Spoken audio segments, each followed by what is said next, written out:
I want to welcome everyone to a brand new spanking episode of Getting to the Truth in This Art.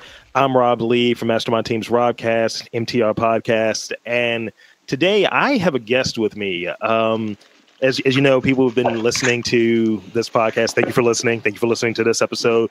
And in this episode, I have a guest. Should I use your full name, first name? What should I use? Sure, you can use my full name. I have Dylan Morison with me. Hi. How's it going?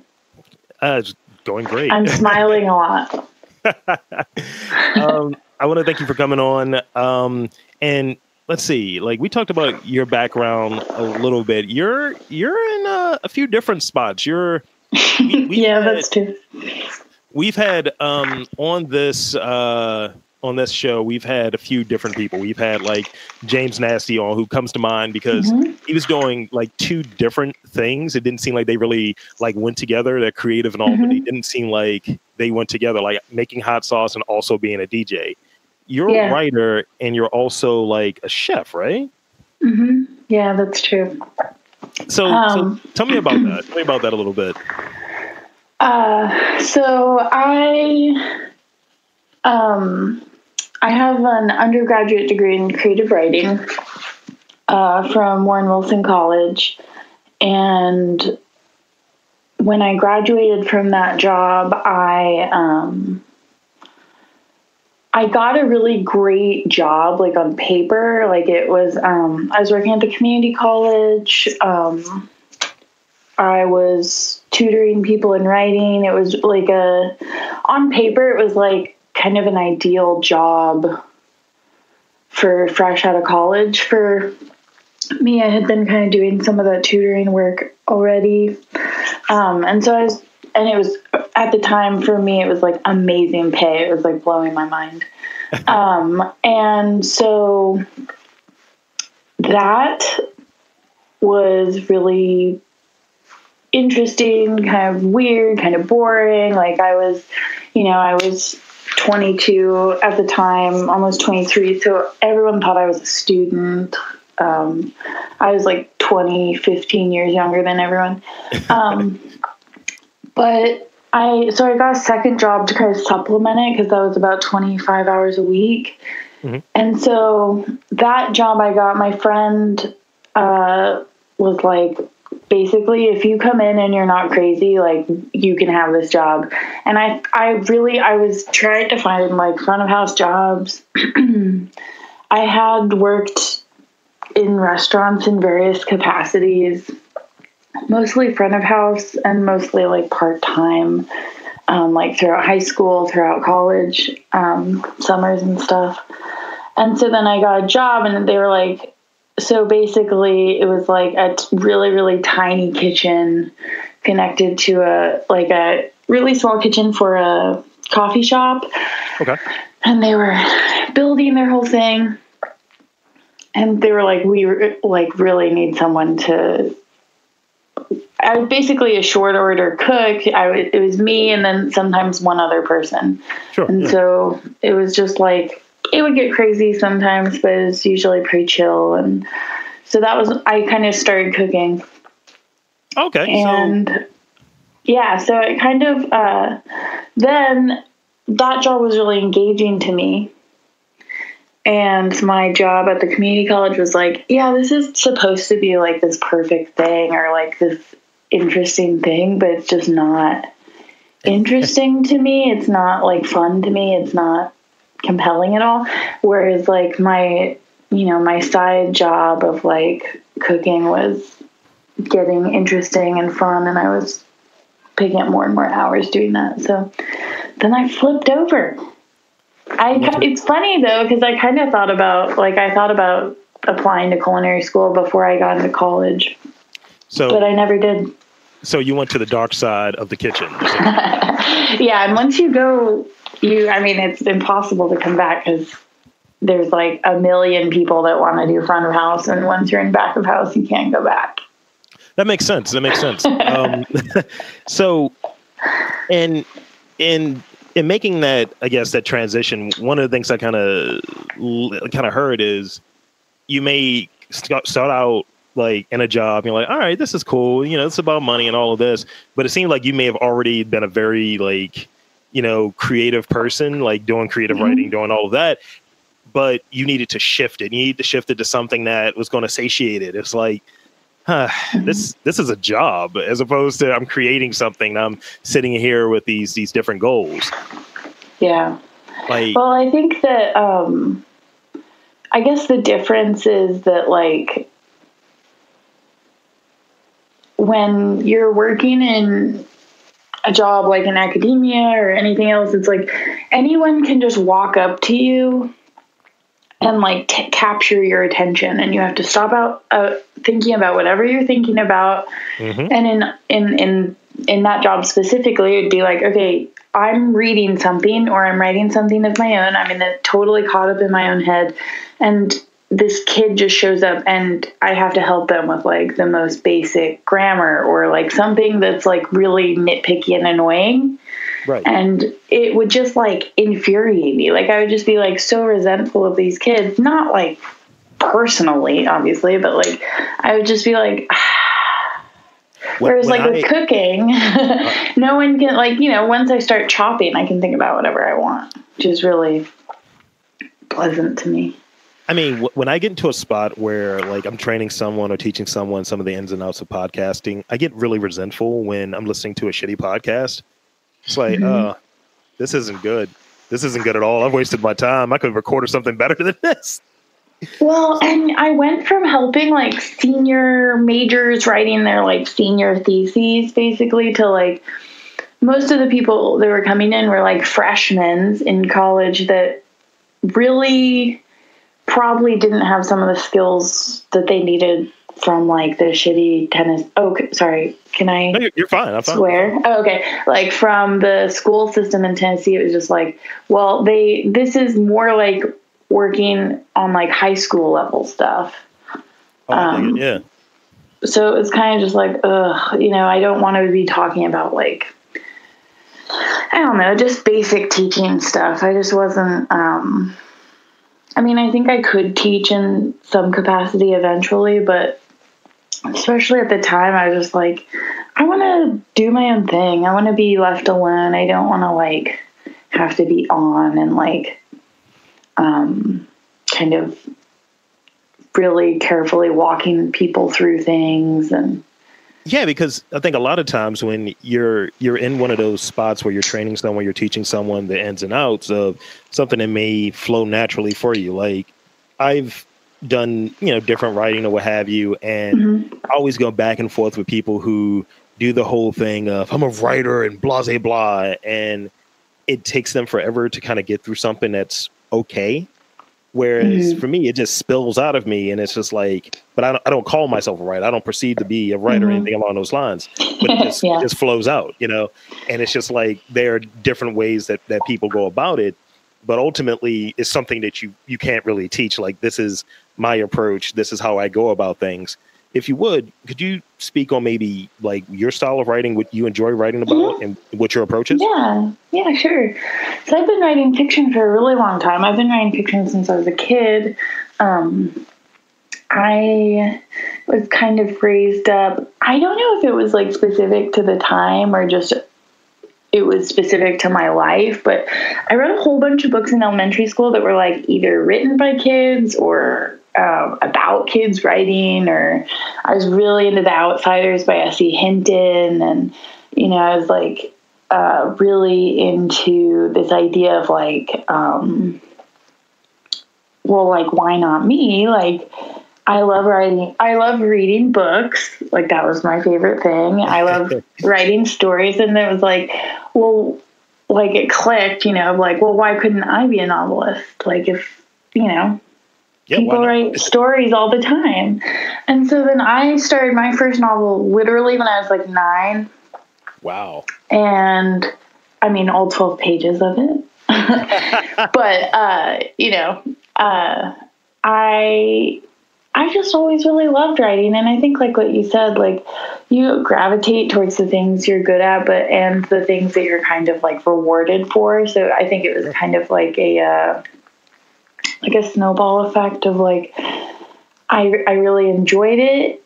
I had some kind of, I don't think it's natural. I think honestly, it just comes from reading. Like you learn a lot of kind of techniques subconsciously from just consuming a lot of media in general. Yeah. So I had a little toolkit of like things I didn't even understand yet. And then I got some feedback and it kind of built on, and I feel like fortunate for that because I don't think I'm a very normal, I guess like a template, for like writing, because I don't think you have to like have had this whole like lifelong thing. Like, I mean, I feel so fortunate because, I'm 26. I've been writing for over 15 years now, like seriously writing. And so, and that kind of time is just hard to replace with anything else. And so I feel like anyone can write. I do really think that, but I just feel, I say that all the time. Like, I don't think I'm like a normal example of like that kind of trajectory of like, I think it takes people a really long time to figure out what they're into. Yeah. And I like somehow got lucky that I was just like, I'm into this thing. And then it kind of just, it wasn't a phase. Like it just kind of kept evolving and evolving. And I mean, I think kind of based off the first story I told is like, I have a hard time doing things that aren't like super fun or interesting to me, which, I'm not very good at like, I can be miserable, but not for like extended amounts of time unless something's like really meaningful to me. And so, I kind of gravitate towards, I didn't want to go to college unless I could study what I really wanted to study. I didn't want a job unless it was something that was at least marginally compelling if you have to spend so much time doing it. That's something that's interesting right there. Like I stumble into that and chasing like what I'm doing. Like, a lot of people, I get really frustrated. And this is me being honest. I get really frustrated with just this deluge of like podcasters. Everyone grabs a mic and everyone's a jerk with a microphone and an opinion.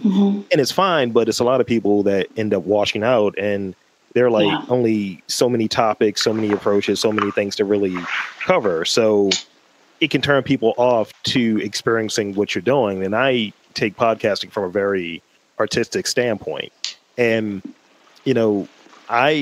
my whole story, I started off like young, making a lot of money, doing something I thought I wanted to do.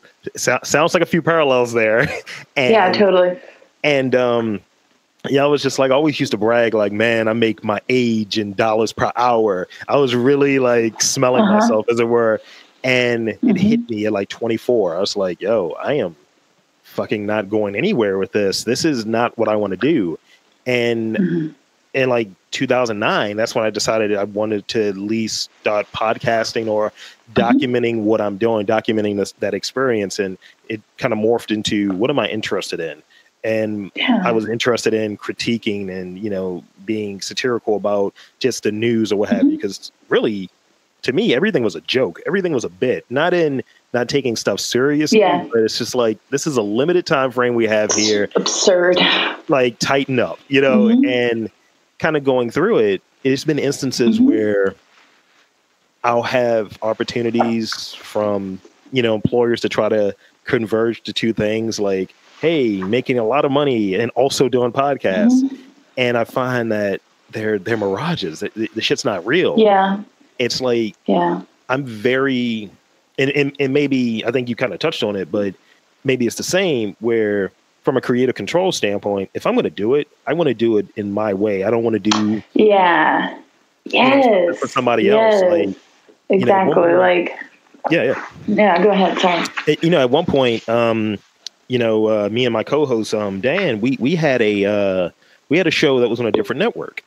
And, we were doing just like, this is a good opportunity to partner up and so on. And we did this really corny show. And we always look back at the picture, the screenshot of what the logo was, and we both had this like shit-eaten look on our faces. It's like, we really just sold out any artistic credibility we had here. We gave it up for this opportunity. And I think at a point, the guy that was running everything is like, I'm capable of doing all of my shit on my own.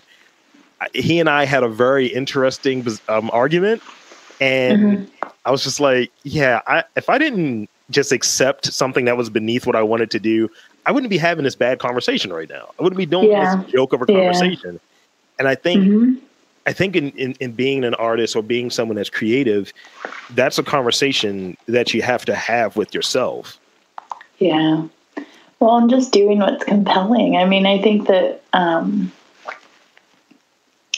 like it doesn't always have to like make sense either, of like like that might be like this opportunity that everyone around you like, what are you doing, why are you throwing that away, right? You know, and you're like, but it doesn't feel like right. Or I mean, I think that's the thing, that like at the end of the day, like you're the one who has to like look at your work, and like if you don't like it, then what does it matter? You know, like, or like if everyone loves it and you hate it, then that's like, that doesn't, what good is that? Like it's like being really gauche and saying, I'm doing this for myself, but I'm sharing it with others. Yeah. And like, I mean, you asked what kind of writing I do. I've been writing like really dark things lately, but I don't think of myself as like a dark person. My husband's always like, wow, that's really sad yet again. And it's like, well, when I am compelled to write a happy story, I'll write a happy story, you know, or like when I'm compelled to write a script, I'll write a script. When I'm compelled to write a novel, I'll write a novel. But like, I think that,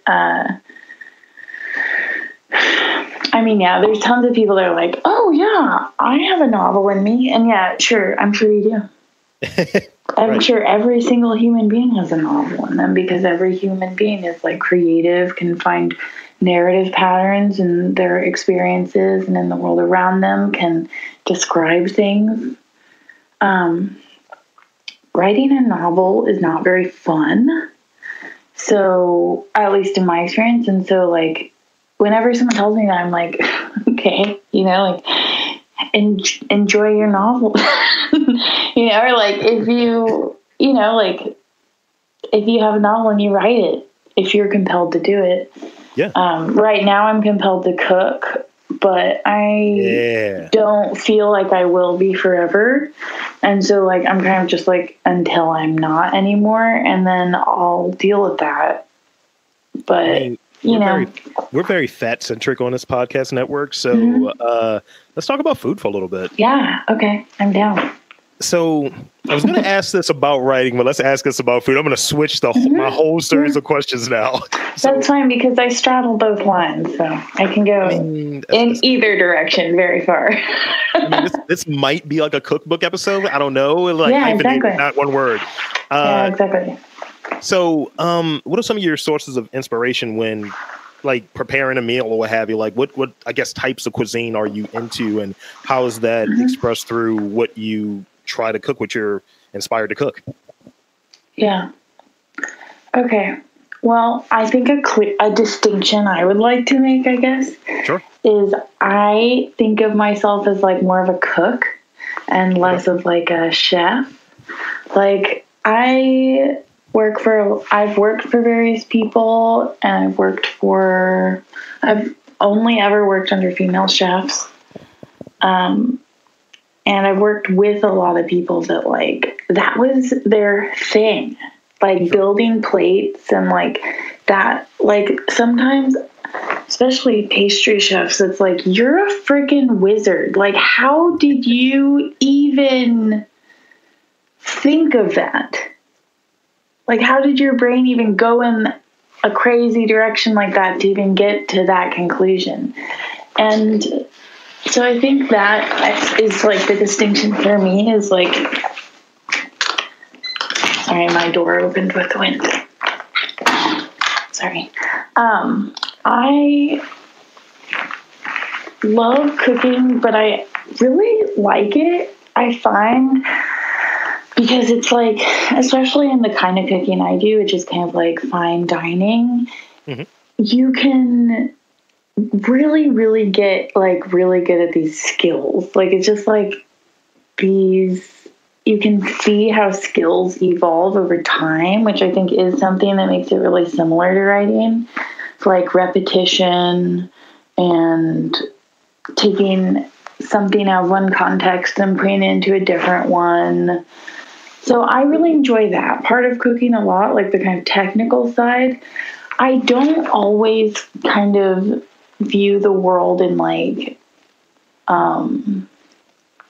making up recipes and stuff, you know, like my chef does, for example, like that's her like thing. And I don't necessarily do that. I feel like I love cooking like for people. I really like, not like at work, like I don't really care about the guests that much. I'm more interested in like being good at something. Okay. But at home, you know, it's totally different. I eat totally differently when I'm cooking at home. But I love Asian foods. I love Indian food. I love Vietnamese food. I mean, we can talk about what I like to eat even more than what I like to cook, because I love Eki Ben.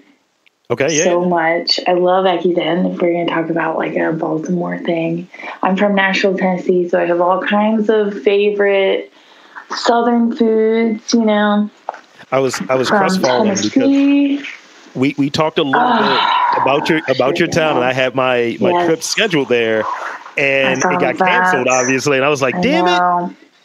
It'll still be there, but it's intense, man. I mean, it's crazy. I miss it. It's funny because I work at Charleston and I ended up at like a Southern restaurant, like the one Southern restaurant in town, kind of, where, so then it's like this weird juxtaposition of like, I'm from Tennessee, and it's different because it's a little more like low country, South Carolina Southern cooking at my restaurant.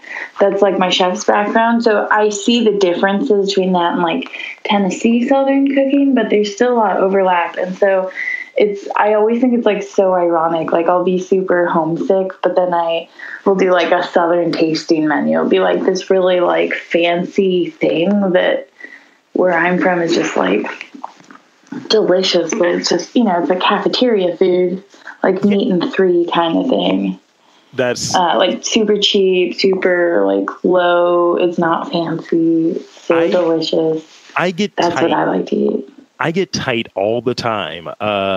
My girlfriend always makes fun of me because I'll say that's not canon, and it usually has something to do with something on a menu. Because I like New Orleans a lot, and I always, whenever I travel, I try to go on a food excursion. That's usually one of the reasons why I travel.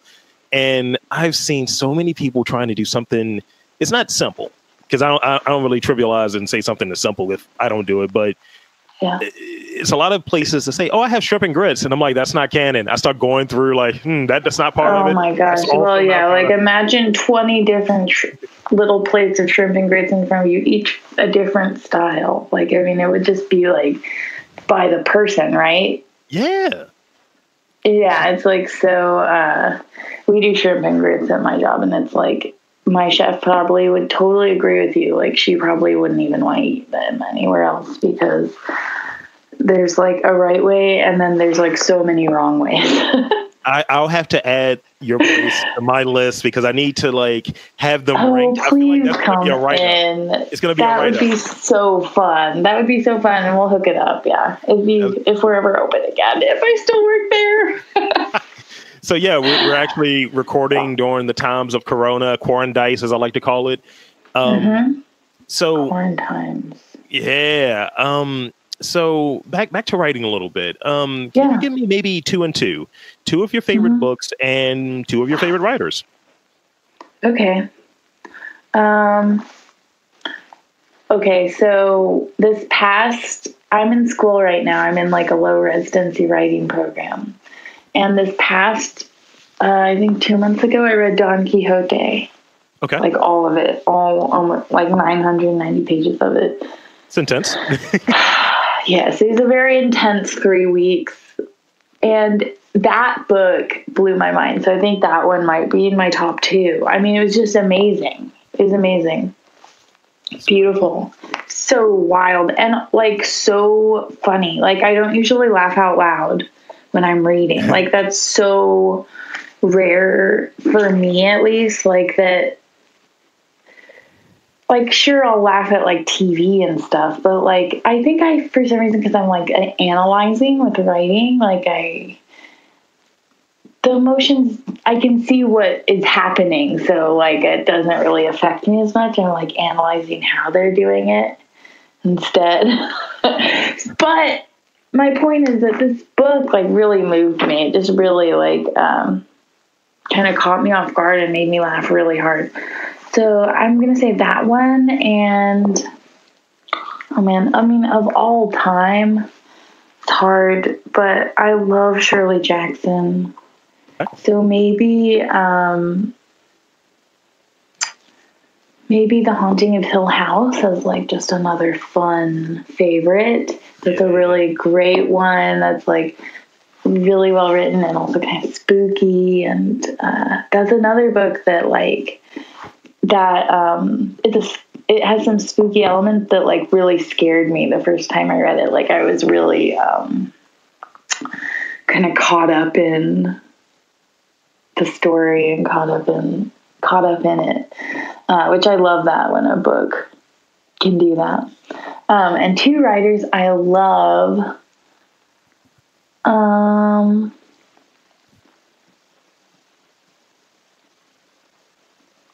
Two writers I love. I mean, there's just so many. I love Gabriel Garcia Marquez. Mm-hmm. He wrote 100 Years of Solitude, Love in Time of Cholera. Yeah. I think he's just great. And so I'll say him. And another one I love is Haruki Murakami. Have you read anything by him? He's really good. He wrote Kafka on the Shore. He wrote The Wind-Up Bird Chronicles, my favorite. He's kind of, him and Marquez are both kind of like magical realists. Okay, and yeah. I do have kind of like a history with magical realism. I'm really interested in like, kind of like, I think of it as like a dual kind of twinned definition of magical realism. There's like the first version, which is like reality, like told magically. Okay, yeah.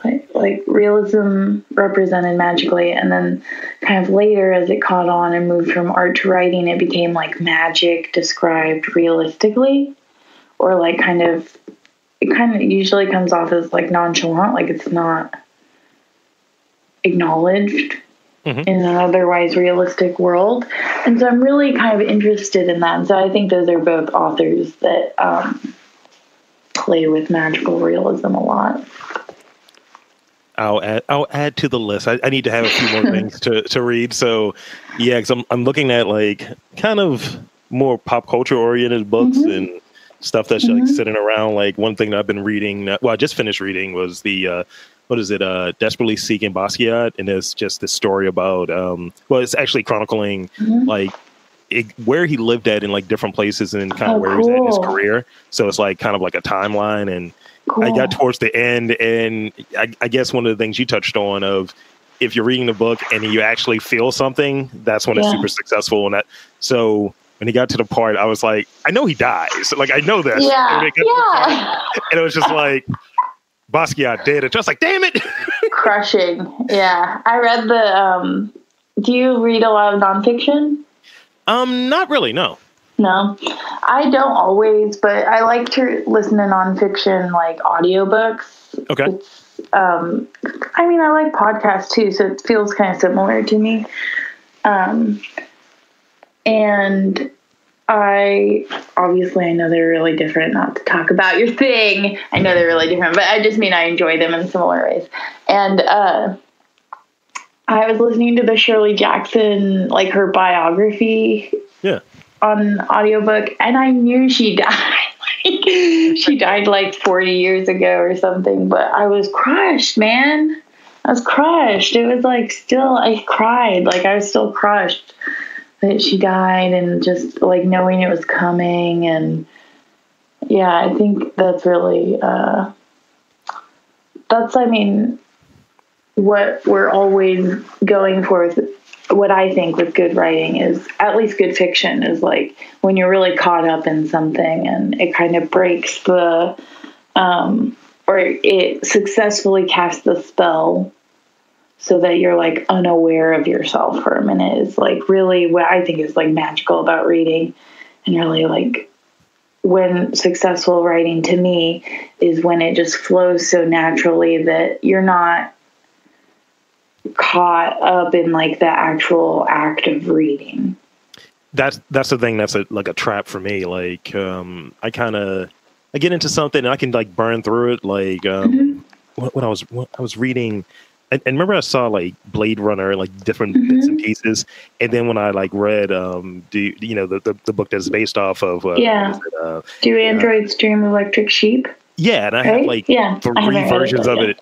I have like three versions of it in my house. And I'm like, okay, when I read it, I was like, I need to now watch the movie because I felt like I hadn't watched the movie. I've seen a few interesting pieces here and there. And in reading the book, I was like enraptured. I think it was an exercise. Like, I'm more of like a frustrated reader. Like, hey, I should be reading 700 pages a day. And it's like, should you? Should you? Yeah, that's a good point. And it's like, get up, read a chapter or read 20 pages or whatever the thing is, but something that's moving that needle. And I think that's a tiny bit. Yeah, exactly. Like, I think reading for me is all about building momentum. If it's been a really long time since I've read, which it hasn't been because I'm in school, but before I was in school, I would let like lapses between books happen. And it's hard to pick up a book from out of nowhere. Whereas like if you have a list and you pick up a new one, the night or the day after you finish another one. Yeah. I can usually build like a chain of books, but yeah, reading, I don't like it when reading's a chore.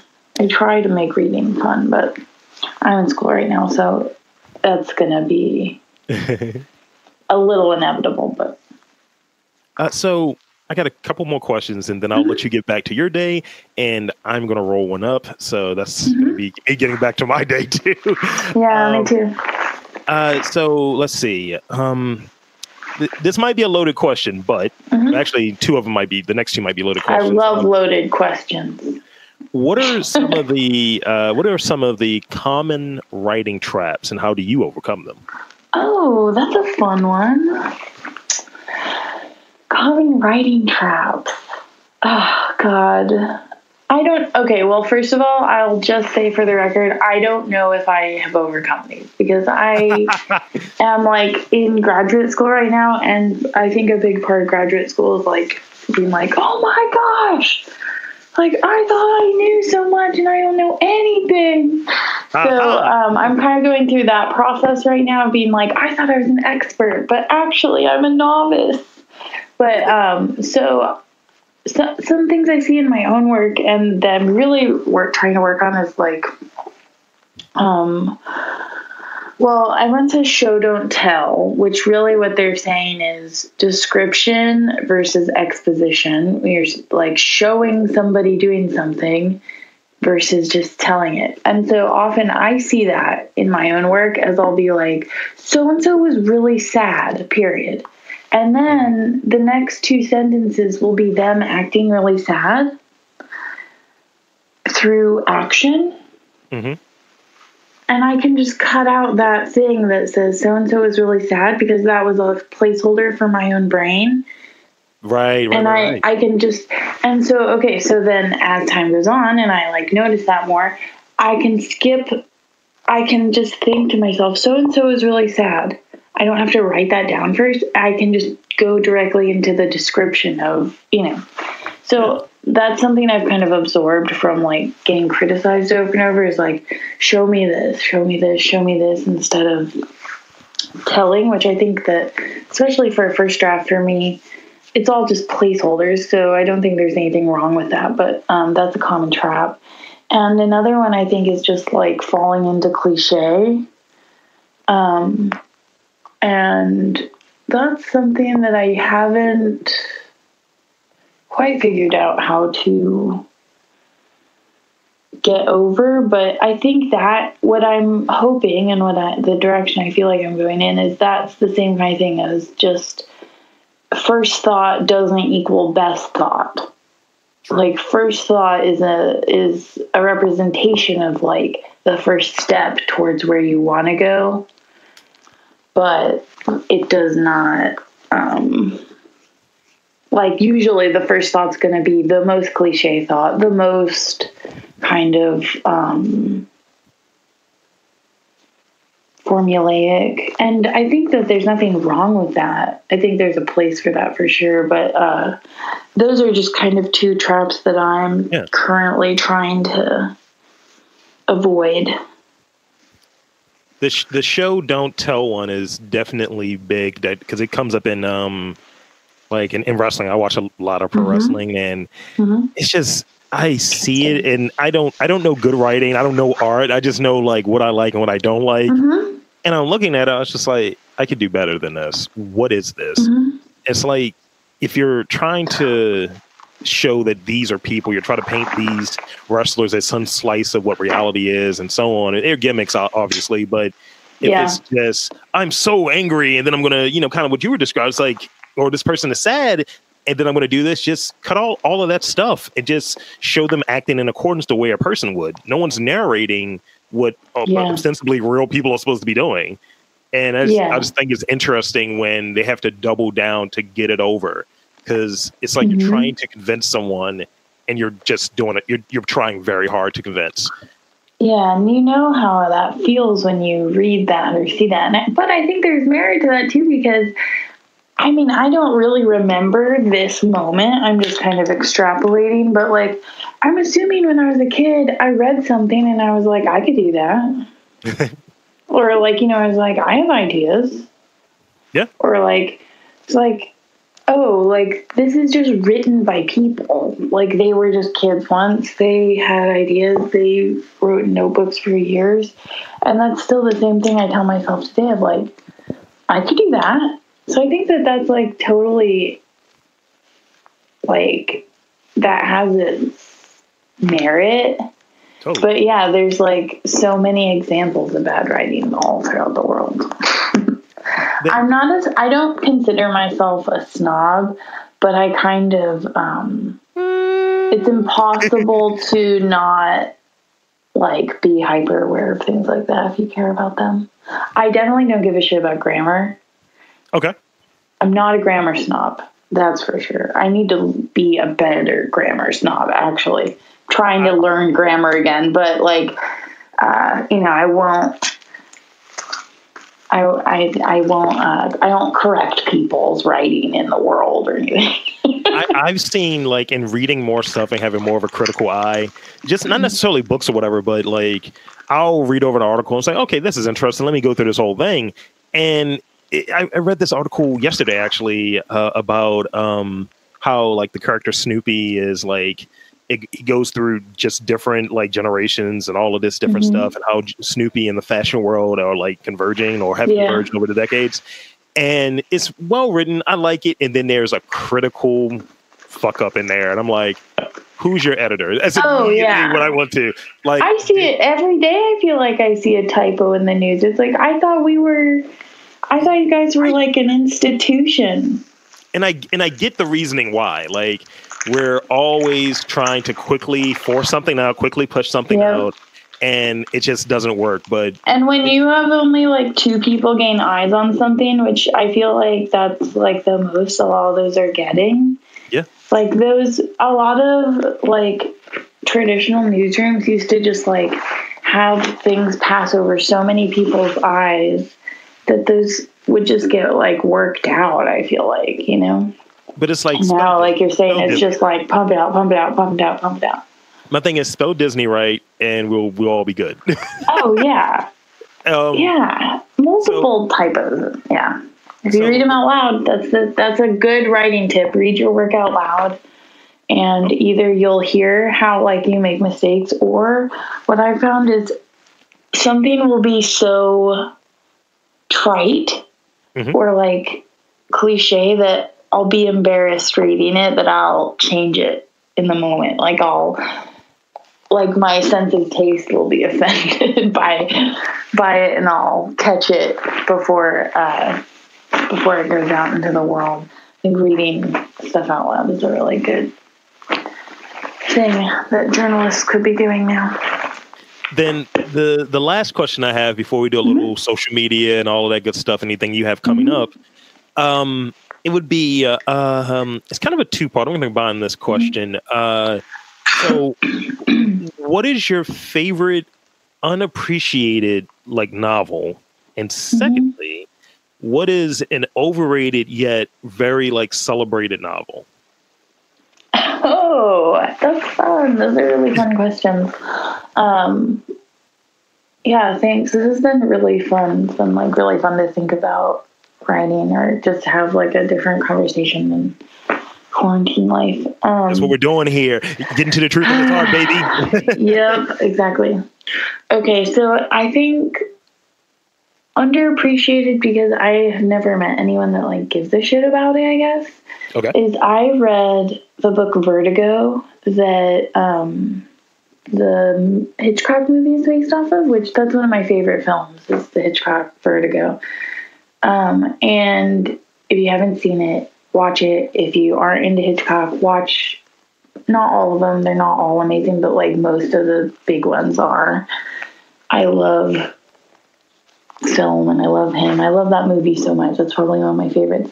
So the novel was written by this like French duo. It's like a crime writing duo. I'm gonna like totally mess up their names, but I think it's like Boleo Narcisic. That's all. It's like a hyphenation of their last names.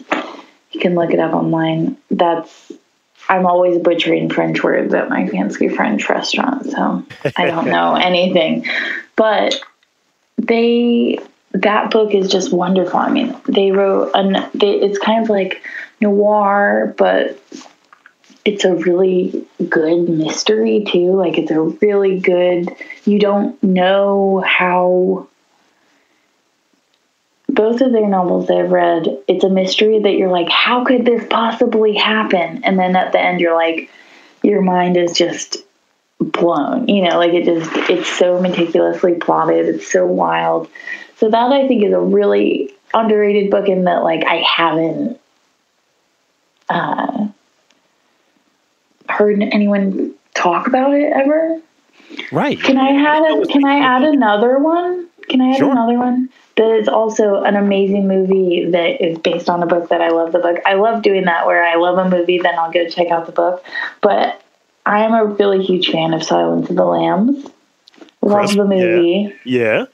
The novel that the movie is based off of is so fun. It's a really good read. It's very like, the copy I read was like a pulpy paperback, like just like I blew through it. It's super engaging and fun and like just really easy to read. And I love that movie. I can watch that movie at any time, any day, over and over. But definitely rewatchable. I love that movie. I don't know why. I like crimes and I'm just a dark person, I guess. But I love that. But that book's really, really good. And what was the second part? Oh, a really like overhyped one that's actually worth it. It's celebrated, but but you're not sure if it's a little overrated. Oh, overrated. Oh. Yeah. Yeah, we're getting to the smoke question. Yeah. Oh, hot seat.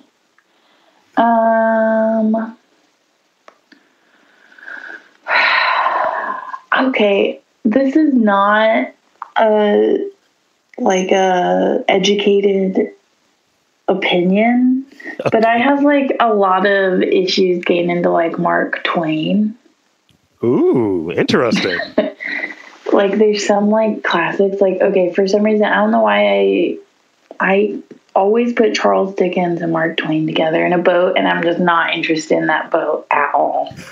And I know it's really bad because it's like, you should know the canon. Like, if you're at least gonna, like, know, I want to get a PhD, and, like, part of that is, like, basically having a PhD in literature. So, like, you have to know, even if you don't like it, you have to know.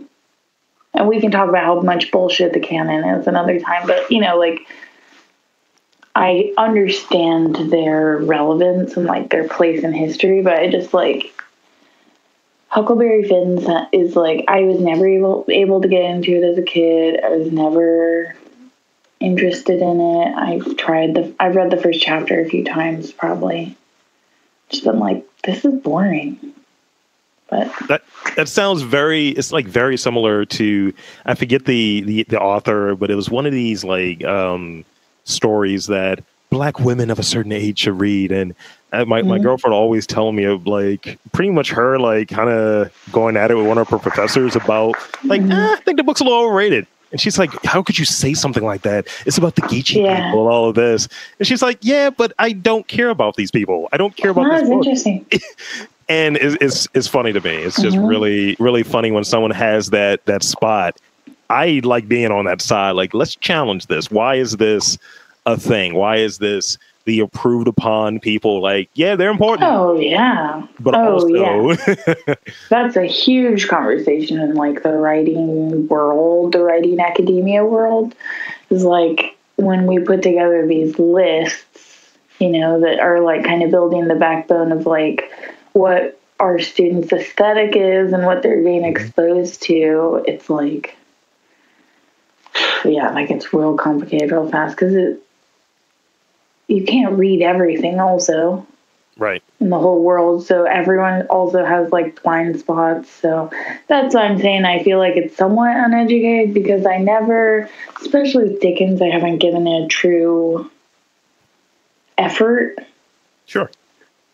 But I feel like it's all kind of coming full circle because it's all, like, if you don't like it, don't read it. Like, if you don't like something, or if something doesn't, like, feel interesting to you, then find something that is interesting to you, because there's, like, a million interesting things. I agree. And out there. With that said, let's hit some of your interesting things that are coming up in your social media. Where can people check out what you do? Okay. I'm working on my Twitter empire. Gang. Slowly but surely. My Twitter handle is by Dylan Morison. There's only one R in there, Morison. It's Dylan. And that's kind of, like, only writing stuff. On there is tagged, like, my tagged thing is a story that I wrote. So that's, like, where if you wanted to read something I wrote, you could see that. Right now, life's pretty canceled, so I'm just working on my graduate degree, and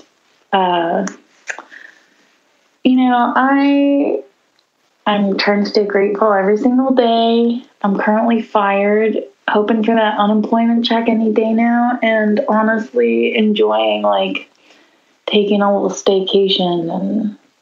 And cooking's really exhausting, so usually I'm working my ass off every week, so this has been a bizarre,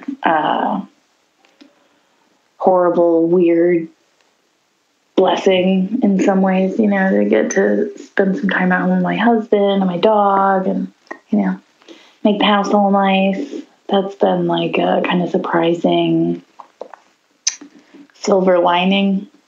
So that's what I have going on, is I'm playing a lot of Animal Crossing. I'm working. I'm reading every week, and I'm working on stories every week. So, right now I don't have anything, like, pending as far as trying to be published at the moment, but I'm really working on generating some new work right now, and I'm excited about hopefully in the next year having some stuff to show for it. I can share with the world. I think like during this period, a lot of people see it as, hey man, our things are restricted and so on. And yes, that's true, but it's a great opportunity for creatives to, just have some silence and figure out what you want to create. And that's what Oh my gosh. Well, really, it's like, besides the quarantine part, I'm living like my dream life, basically, where like capitalism doesn't exist, and I don't have to have a 40 to 50 hour weekday job. Like, that is so hard for me to even comprehend, that this is like, what is this alternate reality where suddenly I have time? Right. This like precious thing that I'm always like never having enough of. Suddenly I have it in abundance. So yeah, I'm definitely not, I'm not letting that go to waste, for sure. Well, that's it. That's all I had. So awesome. Thank you. I want to thank you for coming on, getting to the truth in this art. And until next time, for Dylan Morison, I'm Rob Lee saying Baltimore's filled with artists. You just got to look for it.